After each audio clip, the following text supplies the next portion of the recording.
Them is Finn, a man whose spirit remains unbroken despite the heavy bruising around his left eye.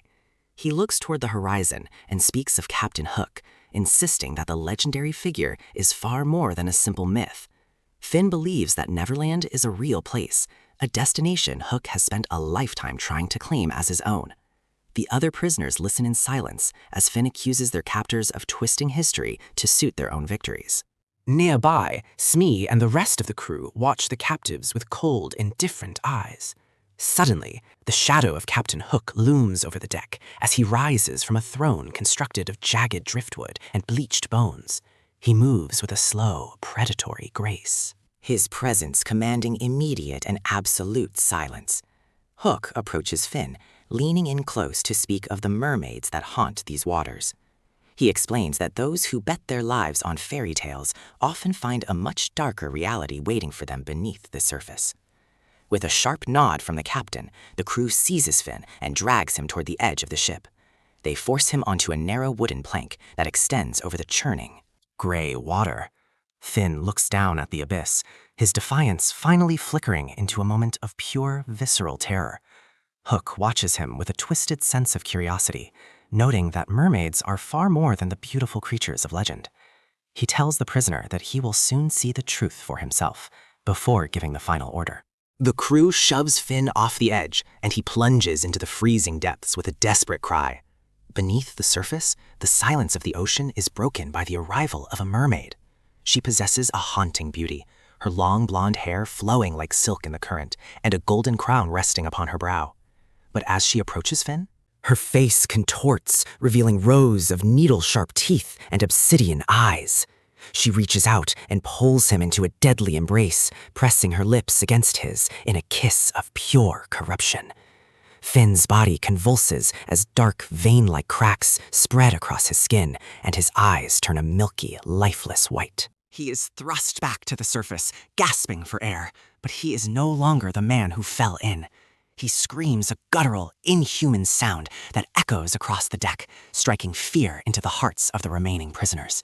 Hook turns away from the horror, mocking the supposed courage of those who still stand bound on his ship.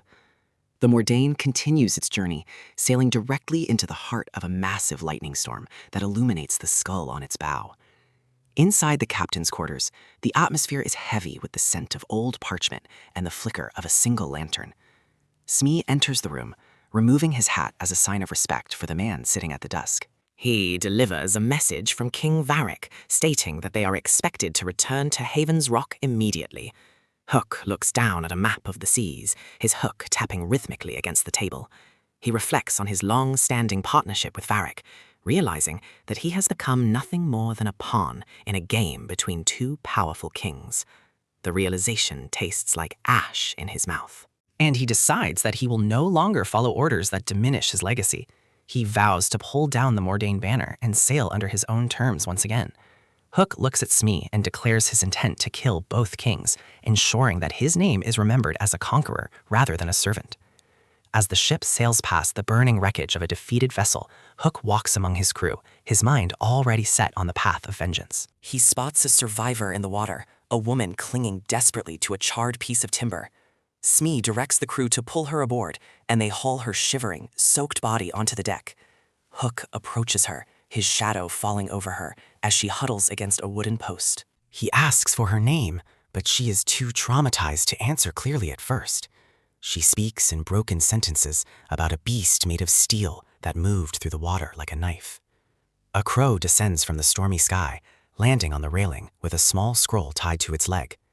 Hook takes the message and reads it, his expression hardening as he realizes the magnitude of the threat they face. The woman begins to weep, her cries lost in the sound of the rain and the creaking of the ship's timbers. Hook leaves her and heads to the lower decks, where he visits a cell holding a red-headed prisoner named Anne Bonny. He speaks to her of John Silver and the legendary Treasure Island, searching for information that might give him an advantage. Anne describes a ship of black magic that rose from beneath the waves.